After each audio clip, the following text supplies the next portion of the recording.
I make the comparison, because people would say, well, Ted, you have money. Why do you trade? It's like, I enjoy it. And I grew in trading. I grew up in trading, essentially. My wealth grew in trading. My wealth didn't come from selling a big business. I didn't have rich parents. I didn't have any of that. I had a good job. I was able to build myself that way. I was already financially okay when I had my job. Now I'm just even better at that point, and I'm working for myself. So that's where it comes from. So going back to that, you now are trying to find an out. You're trying to pay back that $100, and you're doing it by any means possible because it's a stressor for you. It's triggering you because of the fact that, you owe this friend $100. Anybody who is a decent person, if you borrow money, the idea is you pay it back, right? Like, everybody who's a decent person will do that. Maybe you're not a decent person and you just borrow money from people and you just run off. You're going to basically run out of friends sooner or later, because once you do that to 10 people, the next person is probably going to come around and be like, hey, didn't you borrow money from so-and-so and not pay them back? We're not giving you money either. Eventually it comes to an end, right? So let's be perfect people. Let's be genuine people and say, hey, I really want to pay my friend back the $100. So now you're using trading as an outlet to pay back that $100, but you are worried because this is your last $20. You have that stress, and now every decision that you make in trading is coming from the ability to pay back that $100. Right? So when we break this down, it's not about the trade allocation or the trade selection anymore. It's, why are we trading to begin with, and what are my decisions pending on, right? So when we start deep diving into our brains, we have to take a step into the next level. And a lot of people, will say this is pretty straightforward. A lot of other people will be like, wow, this is like mind-blowing, right? It's because you've never really done, you've never really done a deep dive on yourself. A lot of people are in their 20s, and a lot of people maybe are in their 30s. Maybe, you haven't really taken perspective on yourself. Maybe you just always figured that, I am dumb because I'm dumb, right? So when we look at impatience, when we look at agitation, it comes from a trigger. So when we can identify those triggers, we can learn how to control them, right? So when you're trading, and I hear these stories all the time, I've overtraded, I've over-leveraged, I've blown my account.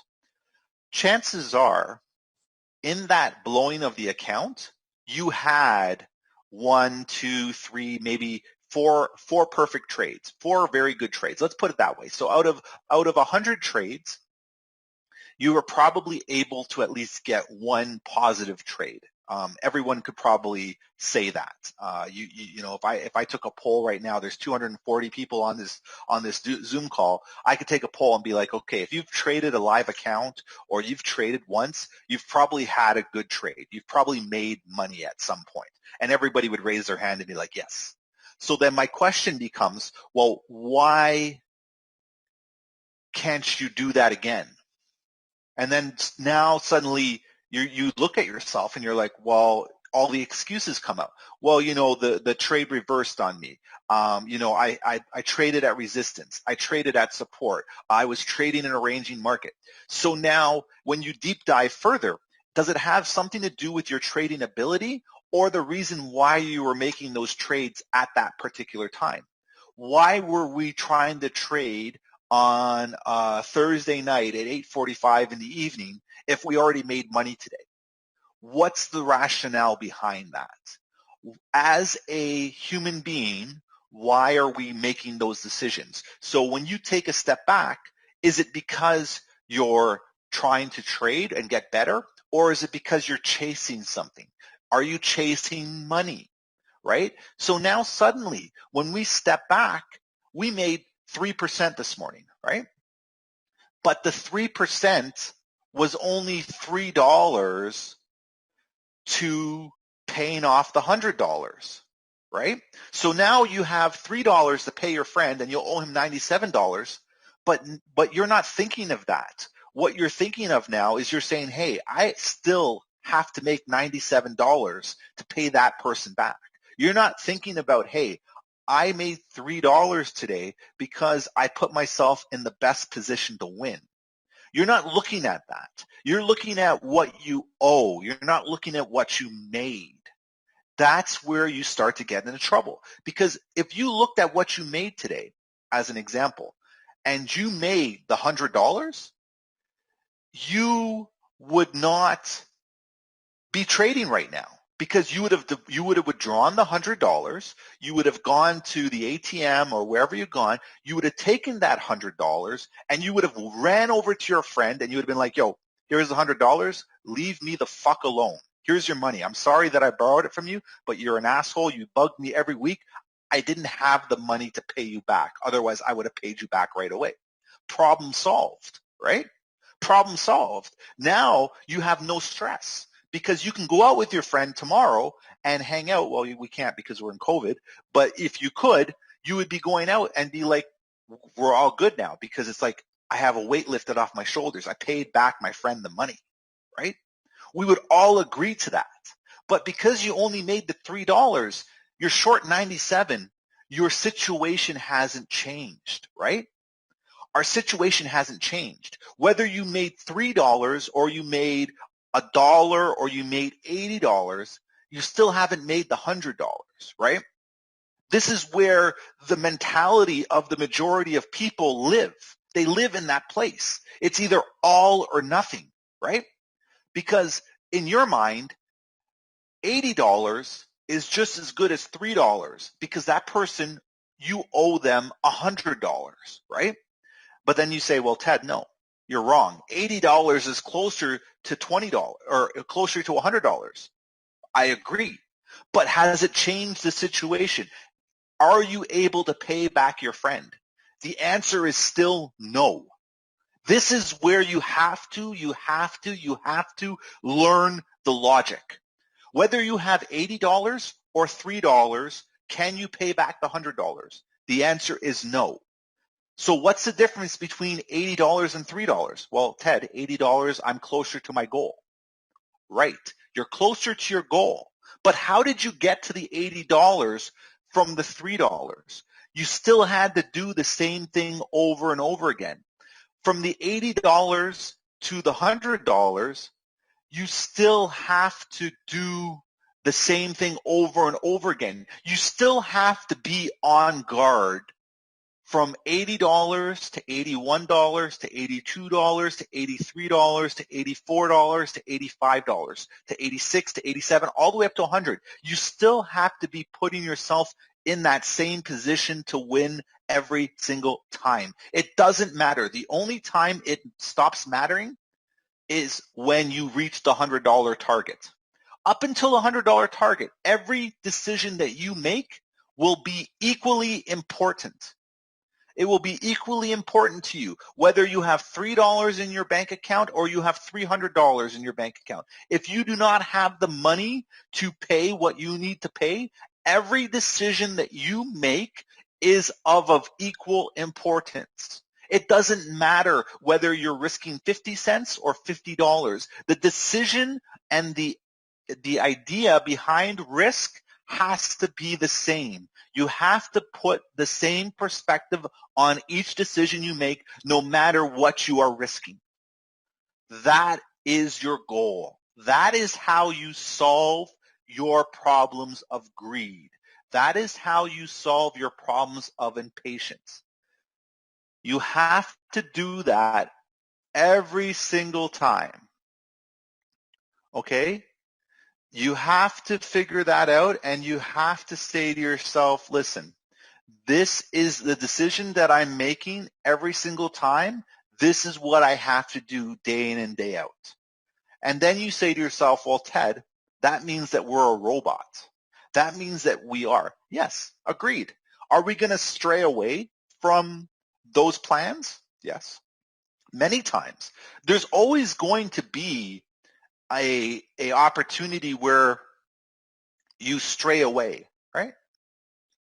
Perfect example. You trade right now and you turn around and you say, okay, well, I'm going to, I made 5% today. I'm going to trade in the evening and I'm going to see what I can do, right? That's what everyone says. right? You had a good day this morning. I guarantee you, there's 277 people right now listening to this. I guarantee you at least 150 people have opened the charts. Right now, I guarantee you at least 150 people have opened the charts at least one time today after they finished trading, if they were done trading this morning. I guarantee you. I guarantee you. I opened the charts today. I opened the charts. I opened the charts this afternoon. But what was the difference? I opened the charts because I wanted to see what was happening. I didn't open the charts because I wanted to trade. I opened the charts because I wanted to see what was happening. What I've done is I've trained my mind to understand that, hey, I can still open charts. I can still look at trades. I can still look at things, but I'm not going to click the button buy or sell. I don't need to do that. Because why? I've already been burned enough times as a trader to realize that I'm going to make a dumb mistake, right? I know I'm going to make a dumb mistake. It's not my time to trade. It could be 18,000 other people's times to trade. It's not my time. Why? Because it's not optimal for what I'm doing. I made money this morning. I did what I needed to do. Well, actually, I didn't make money this morning. I didn't trade this morning. But you know what I mean. If I had made an attempt, I would have done that, and I would have been done. So now, what does that allow me to do? That allows me to prevent or preserve capital. It allows me not to make a mistake, but more importantly, it's now conditioning me to say, hey, I know I want to trade. Everybody has the urge to trade because trading is fun. Trading is exciting. Trading is something that, everybody wants to do, right? And when we do that, that's, it's a rush. You get that rush. But why are we getting that rush? It's because, hey, I'm making money. The money's coming fast. The money's coming easy. So now what we have to do as people is we have to take a step back and now understand, why are we getting that rush? Why are we getting that rush? Okay? So now let's break ourselves down even further. Why are you getting the urge to trade right now, right? So the standard items still apply. I'm very impatient. I need money. I see opportunities in the market. I need to pay bills. I need to pay somebody back, things of that nature. So now that we know that, and now that, what we're doing in terms of understanding that, we have to take a step back again and say, okay, why can't we control those urges? Okay. We have triggers, right? So we have triggers. I need money. I like trading. I didn't make enough money today, right? So I need money. I didn't make enough money. I like trading. I get a rush from trading, right? Everyone gets a rush from trading. You click the buy button, and what does everybody do? Or you click the sell button, everybody sits there and watches your trade, right? Because it's exciting. It's exciting being right. It's exciting making money, right? So let's focus on those two topics right now. Those two topics that we've broken into now. It's exciting being right, and it's exciting making money. Okay. Pull those topics, and let's do this, okay? So let's go over here. Let's talk at these topics. It's exciting to make money. It's exciting to be right. Okay? Now we have those two topics. It's exciting to make money. It's exciting to be right. Why? Why is it exciting? One, well, make money, spend money, right? Buy fun stuff, enjoy life, right?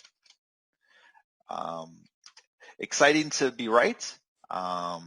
means I did good, means I am happy, right? Because it's very rare that when you're right, you're upset, right? You know, you don't, when your favorite sports team wins, you don't turn around and be like, oh man, I can't believe they won. I'm upset. No, you're like, man, I'm happy they won. They were right. I was right. They were going to win. Okay. So now we have those emotions. We have those emotions inside of our head. Now, when you're looking at this, you're like, man, this is making a lot of sense because you've never broken this down before. I guarantee you, now we have 300 people here. I guarantee you at least half the people in here have never looked at their emotions when they've made money or when they've been right. They've never looked at those emotions and dissected those emotions. What they've done is they've yearned for those emotions again and again. Now, is there something wrong with that? Possibly. Let's take a step into this now. If I'm excited to make money, what's the opposite reaction when I don't make money? I'm not excited. I'm upset, right? So now I have a negative emotion attached with not making money. Whether I lose money or not making money, it's not exciting, right? That's not a fun emotion.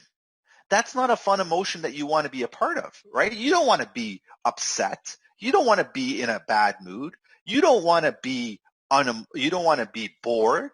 You want to be excited, right? There's a reason why roller coasters or theme parks make so much money. There is excitement.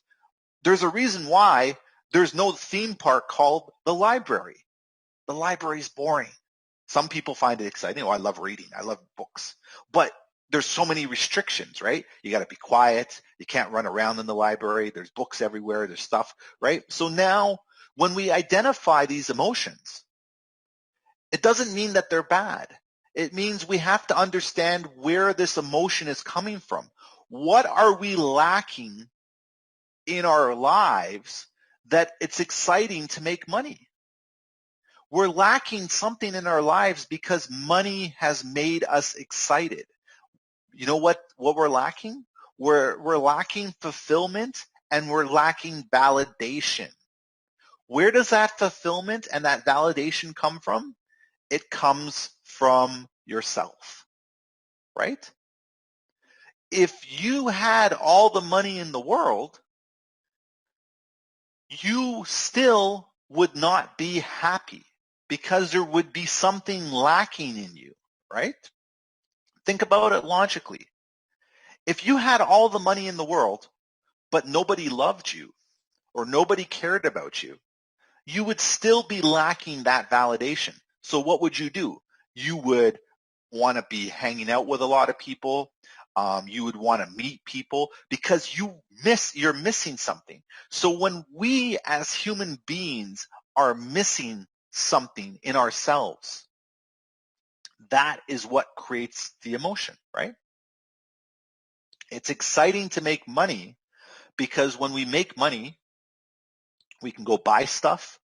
We can go enjoy things, right? Because it's validating ourselves. When you go to the store and you're able to make that purchase, you're able to buy that pair of shoes, you're able to buy that t-shirt, you're able to buy whatever, you feel good for that 5 minutes because you bought something that you wanted. You didn't buy something that you needed, right? Nobody needs 10 pairs of shoes. You want 10 pairs of shoes because you want a pair of shoes for going out at night. You want a pair of shoes for working out in. You want a pair of shoes for just hanging out in. You want a pair of shoes to match your track pants. You want a pair of shoes to match your jacket. You want a pair of shoes to match your jeans, right?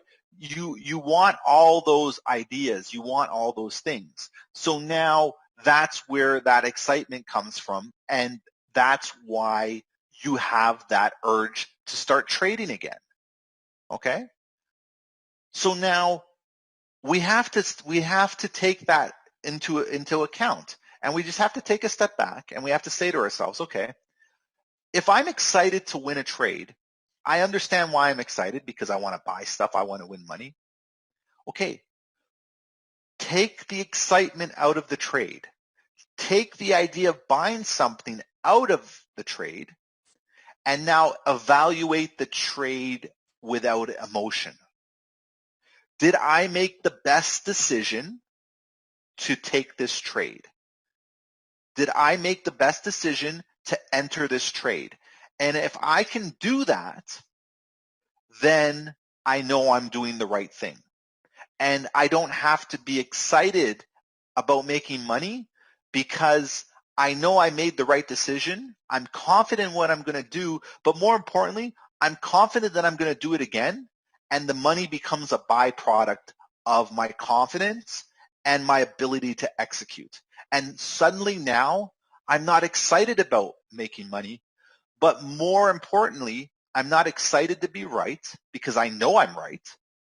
Right? If you've watched a movie 20 times, do you still get excited when the action sequence comes on?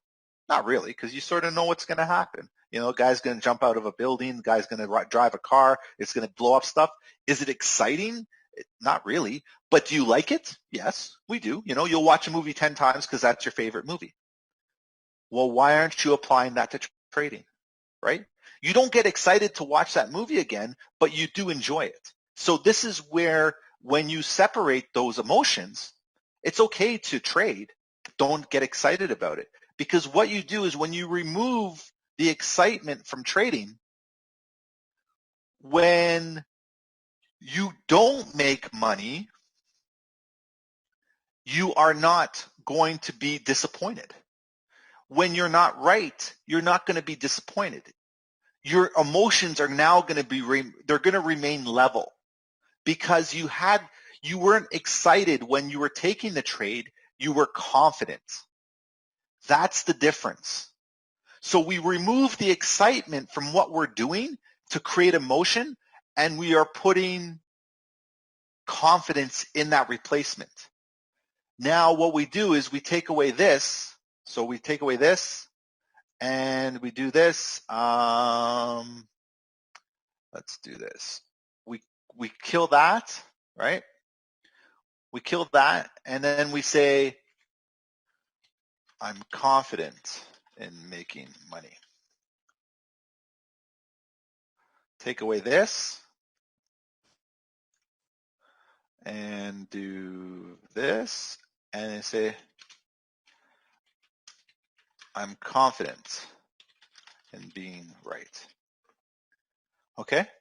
So now when we change our tone and we change the way that we approach this, suddenly now that's not fun, right? Is it exciting to be confident? Right? What's the emotion that's associated with confidence? Confidence is an emotion. Confidence is a state of being, right? Excitement is an emotion. Confidence is an emotion too, but you don't jump around being confident, right? You don't do that. What you do is you perform at a level when you're confident, right? When we're excited, we act irrationally. We jump around, people cheer, they jump up. When we're confident, we don't jump up and down. We're confident. Now suddenly your mind is shifting, right? We're confident that we're right. It's expected, right? Because confidence is expectation. I'm going to turn left right now on this street. I know how to drive. I'm confident to turn left. I'm not excited to turn left, right? I'm not getting excited because I can turn left. I'm confident in what I'm doing. So now when we look at what we're doing, we change our emotional state. And suddenly now we are working on a level because we understand what we want to do and understand where we get there, right? So now if I'm confident and we go back to our $100 loan, right? If we go back to our $100 loan and now I have to pay my friend back $100, if I'm confident that I can pay him back, I'm not going to be impatient. I'm not going to get agitated.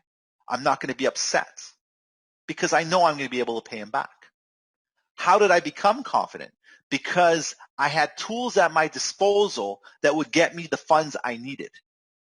I know I would get the funds. I didn't know how long it would take me, but I'm confident I can do it. I'm not excited that I'm winning money. I should be winning money. I'm confident that I'm getting money. I'm not upset when I lose because I'm confident that I will win the trade again later. So I don't have to worry about this losing trade. Now, suddenly we've shifted our minds and suddenly we're now deep inside of ourselves, right? We're deep in thought because we've changed the way that we've approached what we're doing. So now the question becomes, well, how do I get confidence? Where does my confidence come from? And how do I change that? Because I'm excited when I hit a half-court shot because I've never done it before. I'm confident when I hit a layup because I've done it many times, right? If you watch basketball as an example, when someone does a layup, the cheer is there, right? People are excited, they get a cheer. But when someone does a dunk, there's a bigger cheer. Why? Because we don't see that as often, right? So now when we bring that back into trading, what don't we see often? Well, I don't see wins. I don't see money, Ted. I don't see myself holding trades. I don't see myself, managing not to risk over risk. I don't see myself managing over leveraging, right? When we do it, we get excited, right? You win a trade on Rakil's live stream, the YouTube chat lights up. Everybody lights up. Hey, we won. The excitement. Why? Because you weren't confident that you were going to win. Because if you had seen that trade over and over and over again, it wouldn't be exciting. You'd be like, I told you so. You would be confident that that's what would happen again. So now do you see what's changing? Where do we get our confidence from? We get our confidence from experience. Where does our experience come from? Our experience comes from repetition. Our experience comes from testing our strategies. Our experience comes from understanding what's happening in the market. That's where our experience comes from. Okay? Where do we need to get from that experience? We need education. We need to understand what's happening in the market. We need to ask ourselves why, and we need to be able to put ourselves in a position to win, right? So now the question becomes, well, how much experience is enough experience? Well, the experience that you have, it can vary on anybody, right? It can be here. Here's where, suddenly now these ideas come into play, right? If you have time to trade, your education and background in finances. So now you start looking at where are my gaps in my learning and how do I fill those gaps, right? How can I stay consistent, right? That's our first question. How do we stay consistent? Well, consistency. Where does consistency come from, right? Repetition. For fuck's sakes. Repetition, comes from, understanding. It comes from, testing. It comes from journaling. It comes from journaling. So that's where our consistency comes from, right? So when we have this, now suddenly, okay, my consistency is going to improve when I have repetition, when I have understanding, when I test what I'm doing, when I journal what I'm doing, because I'm able to solve those ideas. Because everything from consistency now ties back into how do I hold trades longer? Well, if I work on repetition of holding longer trades, I'll be able to hold trades longer. If I have an understanding of the higher time frames, I'm going to be able to hold trades longer. If I test the higher time frames, I'm going to be able to hold trades longer. right? If I know what I'm testing and I repeat it, I journal, I'm going to be able to hold trades longer because I'm going to be able to look at what I've done in terms of, I guess, my trading, things of that nature. And what I've done is I've basically taken steps to hold trades longer. I've tested, I've done repetition, I've experienced this over and over again. So my confidence is there now to hold trades longer. And my confidence comes from my consistency. If I'm doing the same thing over and over again, it becomes easier, right? We always use the same analogy of standing up. Like if I tell everybody right now who's sitting down to stand up, do you think about standing up or do you just stand up? You just stand up because you've done repetition. You don't have to think about it. You just do it. That's where you have to get to with trading, is you've done enough repetition in trading that you just do it now. You're not concerned about the outcome because you've won so many trades, you've lost so many trades that you understand what you're doing and why you're doing it. That's where you're coming from, okay? So now we cover those two topics. So let's do this. Let's do that. Let's do this. Okay, so we did those. Okay, so now here comes our next one, right? This is our next one. How can I not overtrade or over leverage? Oh, sorry, I forgot to put that in there. Let me just type that in there. Or over leverage, right? So where does overtrading and over leveraging come from, right? So where does that come from? Right over here. Goes back to our analogy. It goes back to our analogy of having $100, right? Owing somebody $100. So when we owe someone $100, we have a lack of funds, right? We have a lack of funds. We need to get those funds. So what are we trying to do? We're trying to get those funds as fast as possible, right? And the lack of funds forces you to make decisions that you normally wouldn't make, right? So let's take for example, let's go to a casino, okay? Let's go to a casino, and let's all go to the casino together, okay? So we're all going to go to the casino. I would say right now we've got 323 people here. I guarantee you there will be, out of 323 people, I guarantee you there'll be about 200 people, so maybe about a third of the people or 2/3 of the people that are going there, and what are they going to say? Very easily, man, I hope I make money today going to the casino. Man, if I win $1,000, I'm going to be cool. I'm going to be happy. Man, imagine if you hit a jackpot, right? That's what we do. We go to a casino. Nobody goes to the casino and says, I hope I lose, right? Everyone goes to the casino and says, I hope I win, right? Because the people that are going to the casino are going on hope, right? We're going on hope. So now when we look at trading and we look at, why are we over trading or over leveraging? It's because we're hoping. What are we hoping for? We're hoping that we make money, right? Because we need that money. We need that money to pay back that $100. So we're taking trades on hope, because in theory, how our brain works, and everyone's going to sit here and say the same thing, is if I trade every day, I have an opportunity to make money in the market, right? 100% correct. Not going to dispute it.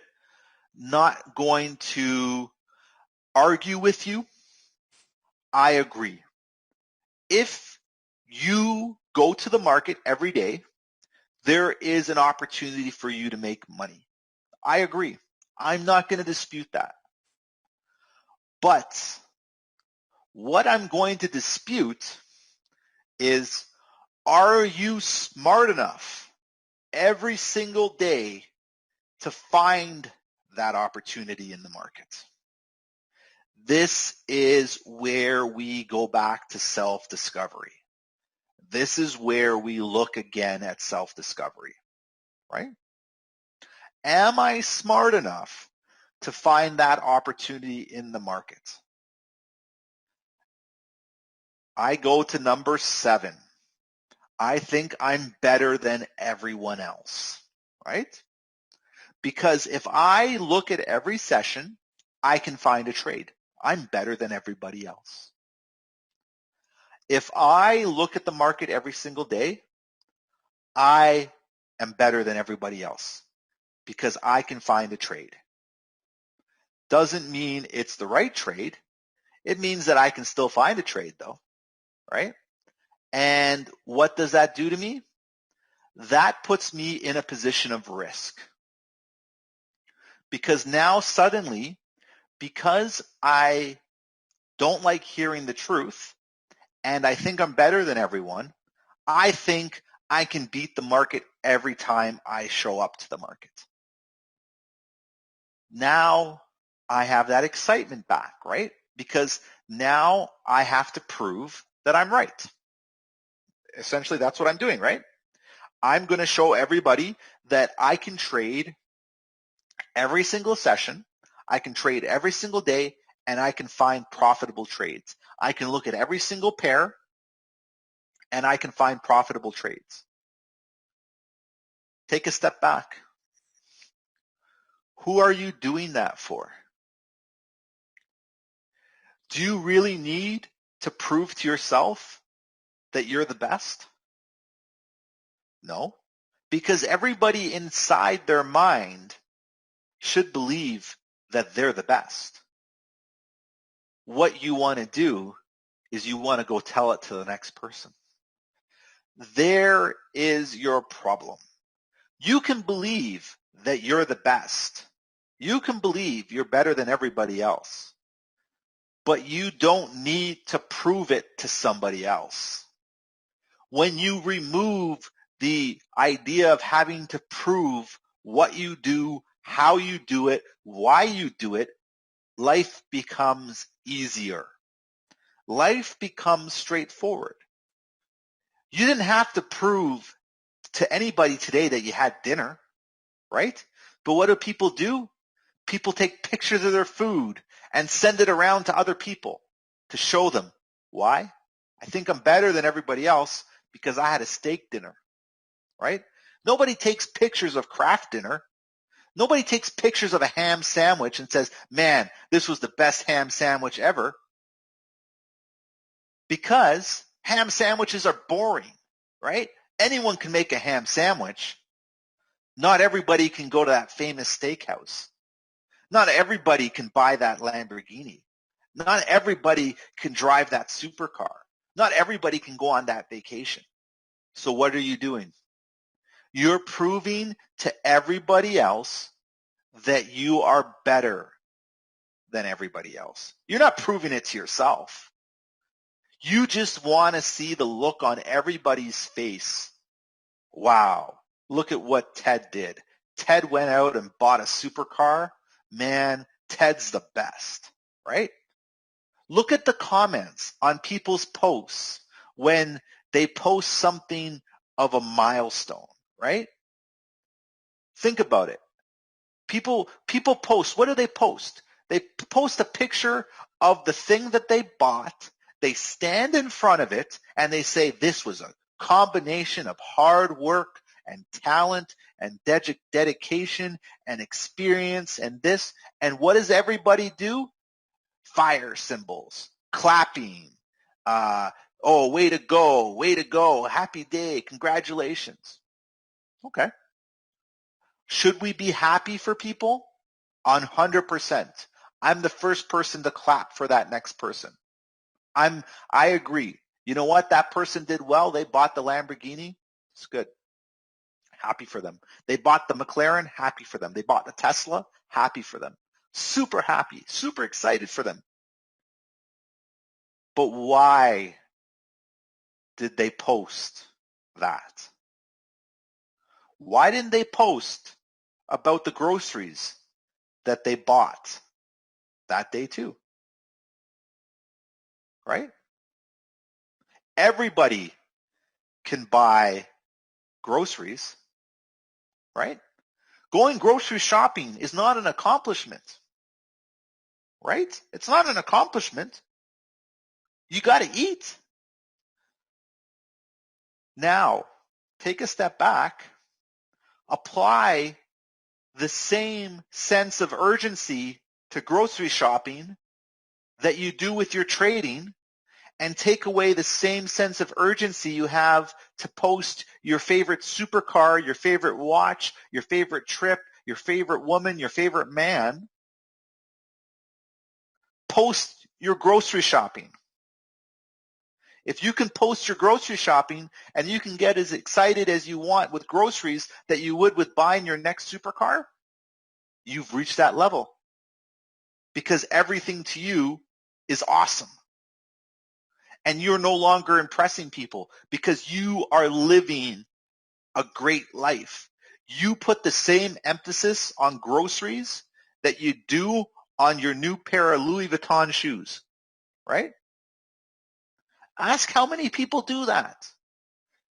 Ask how many people do that. Do you post that can of Coke that you just drank? No. Everybody can buy a can of Coke,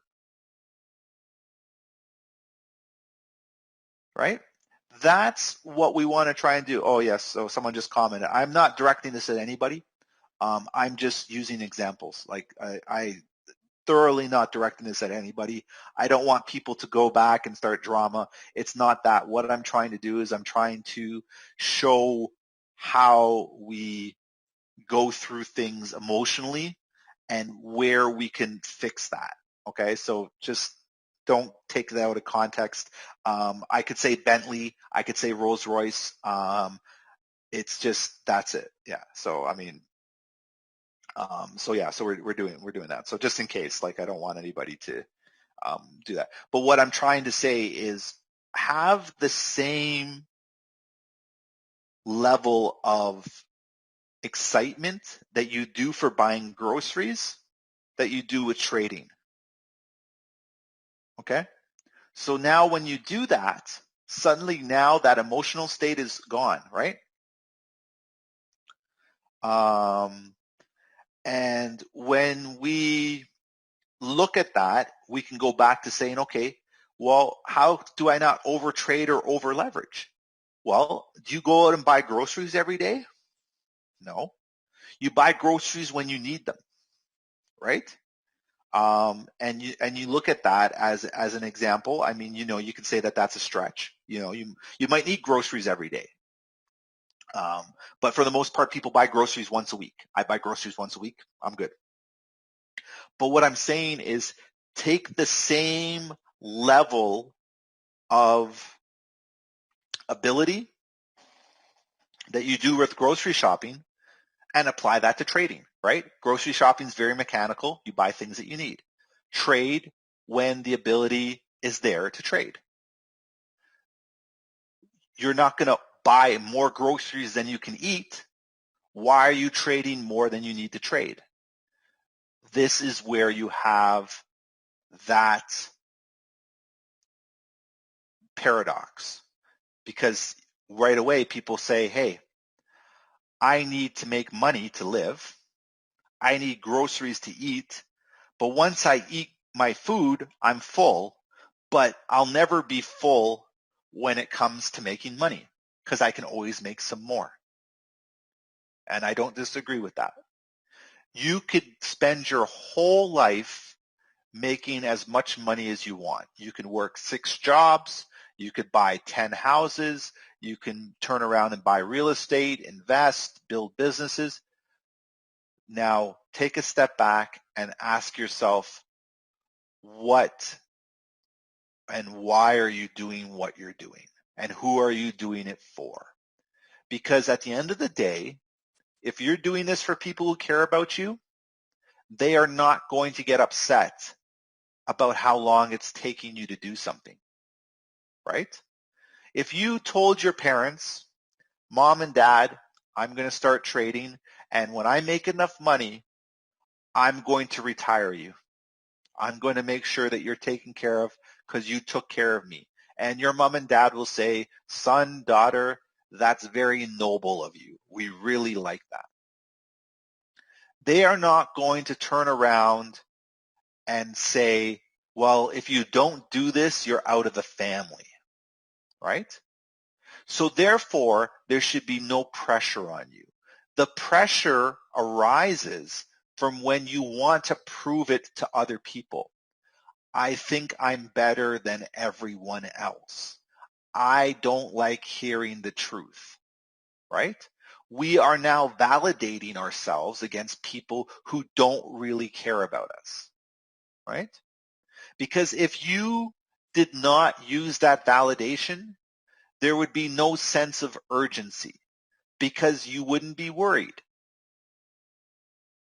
You don't have a job. That's okay. You will find another job. You don't want to take the job offered to you because I think I'm better than that job. I don't want to hear the truth that I'm not better than that job. I think I'm better than everyone else. So now look at what you've done to yourself. You've taken a potential opportunity to make money because you don't think that you should be doing that job. You've applied stress to yourself now because you want to trade for a living but have no money, and you're trying to validate your trading to people who don't truly care about you. Now this is where you have your problems.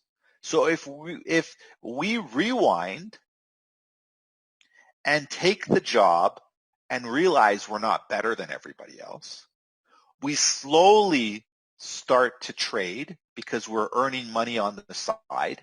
We don't have pressure because we're not validating ourselves with anybody. We're not showing anything off. And the people that we are telling truly care about us. So I've told my brother and my sister that I'm trading, and I hope one day to take them on a vacation. And you know what they will say to me? Thank you, Ted, for taking us on this vacation. But if you don't do it, it's okay. We are still family, right? So my sisters, my brothers, my grandmother, my grandfather will be happy that I'm trying to pursue my dream. They're not going to be upset with the outcome of the fact that they're not taking the trip. You know who's going to be upset? You are, because you weren't able to post that on social media to show everybody that you are better than everybody else, right? People who are not seeking validation are more successful in life because there's a freedom associated with not having to validate yourself. And when you validate yourself, the people who care about you, they will always care for you just doing the best that you possibly can. They will never ask you to do more than you can. They will never get upset with you if you don't do it. The people who get upset with you are the people who don't care about you. The people who turn around and comment about what you didn't do are the people who don't care about you. So now when you start doing that, you're going to feel a lot better about yourself. No charity. Think about it this way. Every time you perform an action, ask yourself, if you were doing this for charity, would the charity turn around and say to you, hey, you didn't do good enough? Would any charity tell you that you didn't do good enough? No. So if you use that as an example in the way that you live your life, you will feel so much better about yourself, because a charity will never turn down your volunteer work. A charity will never turn down a donation. A charity will be thankful for what you do. If you turn your life into the perspective of a charity, you will feel better about yourself, because you will be doing charitable acts. You will be working with people who are happy just that you're working with them. They will be satisfied that you tried your best, and you will feel better about yourself. The pressure will leave your body. You won't have to feel that you need to make $1,000 today, because you will realize the people in your corner are cheering you on to do the best that you can. The job that you've taken is not beneath you. The job is helping you. The job is putting you in perspective to get to where you need to be. Everything that you do is always going to be for your benefit, and it's going to be better. When you put that into perspective, suddenly you don't need to overtrade anymore, because the money that you thought you needed, you don't need, because the people that you are trying to impress are already impressed with your ability to do what you're doing right now. And that's being the best person that you can be. The people that are not impressed with your money are the people that will never be impressed with you ever. That's where you need to be in your life. Surround yourself with people who are impressed just to know who you are. They are not impressed with what you own, what you do, how you do it. They're just impressed to know you as a person, to be able to shake your hand, to be able to call you up, to be able to message you. They're impressed just with who you are. Surround yourself with those people. Well, Ted, I don't find those people anywhere. Start with your family. Start with your closest friends. Start with your significant other, and see if they're there for you because of who you are and not because of what you are. You have succeeded with that, and there is no pressure. You won't be over trading anymore because you won't need that money. You won't be over leveraging anymore because you won't have to impress people with your trades. You'll be focused on your vision. You'll be focused on your goals because you're doing it for the right reasons. You're buying the Lamborghini because you built yourself. You're not buying the Lamborghini for somebody else. You're not buying the Tesla for someone else. You're not buying the private jet flight for someone else. You're doing it for yourself. And you know what that becomes? That becomes normal life. And buying a private jet flight, taking a vacation, becomes normal life. And suddenly going on vacation turns into grocery shopping. There's no mystery around it. There's no excitement around it, right?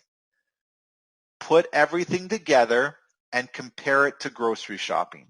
When you get to a stage in your life that what you're doing resembles grocery shopping every single day, that's when you've achieved ultimate success. Because you are no longer worried about what people are doing, because everybody has to do that. Everybody has to go grocery shopping. Your life is one big grocery shopping every day. Every day you're going grocery shopping. And that grocery shopping can be for you. It could be buying a car. It could be buying a house. It could be, going to dinner with friends. That's your version of grocery shopping. Suddenly you don't need validation from anyone else because it's boring for you. And it's not boring in the sense that you're not having fun, but it's something that's routine. When things become routine, suddenly life becomes easier, and the people that are around you respect you more because it's a routine. You're not overdoing things. You're not overzealous. You're not better than anybody else. You're living the life according to you. Put that in perspective. Put that all together. Give yourself that opportunity. And as you progress as a trader, keeping these things in mind, you will have unlimited success. Because the success will not define you. You will define the success. You will define what it means to be successful, because the people around you will always be your cheerleader, will always say that you did great. And they won't be doing that because of the fact that they like you for for strange reasons, it's because that's what they expected of you. That's what they want you to believe. Your parents will always be your cheerleader. No how much they hate you, they will always cheer you on to be the best person you can be. You are always going to get what you deserve, not what you think you deserve. Okay? So when you put yourself in that perspective, you will see the success. You will put the work in, not for validation, but because that's what you truly want to do by any means possible. You will take that job that you didn't want. You will take it with pride because you will realize that that job is a stepping stone to something greater, and that you were able to take that job when no one else wanted it and make something of it. And that extra money brought you money for trading. That extra money relieved some pressure. That extra money paid off some bills. That extra money allowed you some time to focus on trading. That extra money allowed you to trade a little bit more. And suddenly now you're focused. You're zeroed in on the ability to achieve because you started to realize that I'm not better than everybody else. I'm now easily motivated by everything around me. I'm not agitated anymore because I know that there's something better than this coming for me. I'm not impatient because I know everything takes a bit of time. I'm not dumb because I took the opportunities nobody else saw. It doesn't matter that I did bad in school now because I'm changing the way that I'm doing things. And now I don't have to worry about hearing the truth because I'm living the truth. That's where you want to be in life. That's how you want to succeed in life. That's how you will succeed in life, by putting those things into perspective. Okay? So with that being said, that's sort of what I wanted to talk about in terms of trading, in terms of psychology. I think this is very good. So for the 300 people that showed up, you have a little bit of gems that I guess people have talked about, and we will try and do this, like I said, again. And I just want people to keep this in mind. Like I said, the journey is very tough. It's very, very hard when you're trading, but take some of these ideas, things that I've said, this will help you. And I think you'll find that you'll have a better success rate when it comes to trading. And I think you'll have a new perspective on things. And I know maybe some of these things were just straightforward, or maybe they were things that you already knew. It's just sometimes you need to hear them from somebody else. Maybe these were new ideas to you, so maybe you have something to go with. So take it for what it is. If you thought this was a waste, hey, sorry about that. Maybe there's one thing that you take away. Ted's full of shit. If you thought this was a benefit, now maybe you have the ability to write some of this stuff down, and it'll help you. So just take it for what it is and find a positive in what I spoke about. If there was something that was wrong, take a positive from that. Say that, hey, I don't agree with any of this. I can do better. That's a positive from this, right? So look at every item that you come across as an opportunity, as a learning opportunity, not as a negative interaction. Look at it as, hey, I thought he was full of shit. I know I can do better than this. Then that's the positive out of it. And take that positive from it. So don't turn around and be negative about this experience. Look at it as a building block for your own, and do things that way. And I think you're going to find you're going to have a better result. And you don't have to tell me that I was shit. I don't really care. But if you know I was shit and you know that you didn't like any of this, then that's great, because now you have fuel for your own fire to build yourself better than me. And that's the ultimate reward. Okay, so look at that as the positive aspect of it. So you guys have a good night. Enjoy. I'm going to end the meeting now somehow. I don't know how to do this, but I'll figure this out. And we'll go from there. But we'll see everybody again the next pop-up Zoom call, right?